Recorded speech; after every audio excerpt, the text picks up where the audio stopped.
నాకు Tamil Nadu style biryani తినాలనిపించింది. So శేర్లింగంపల్లిలో ఉన్న SR Ambur బిర్యానీకి అయితే వచ్చాను. ఇక్కడ అంబియన్స్ చాలా కామన్ గా ఉంటది. మోస్ట్లీ ఇక్కడ పార్సల్స్ తీసుకెళ్తారు.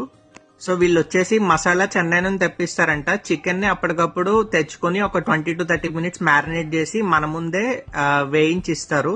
అంటే వీళ్ళు ఆల్రెడీ వేయించి పెట్టుకుంది మళ్ళీ వేడి చేసి ఇవ్వడం కాదు, మన ముందే వేయించి ఇస్తారనమాట. సో ఇక్కడ chicken pakodi and leg piece అయితే చాలా బాగున్నాయండి. నెక్స్ట్ బిర్యానీకి వచ్చేసరికి వీళ్ళ దగ్గర రోజు చికెన్ బిర్యానీ అవైలబుల్ గా ఉంటది. సో ఇది దమ్ బిర్యానీయే, కాకపోతే ఏంటంటే హైదరాబాద్ స్టైల్లో ఉండదు, ఇది పూర్తిగా తమిళనాడు స్టైల్లో అయితే ఉంటుంది. చిట్టుముచ్చల రైస్ తో చేస్తారు. ఇక్కడ మీకు దానికి కాంబినేషన్ లోకి వంకాయ కూర అండ్ ఉల్లి చట్నీ అయితే ప్రొవైడ్ చేస్తారు.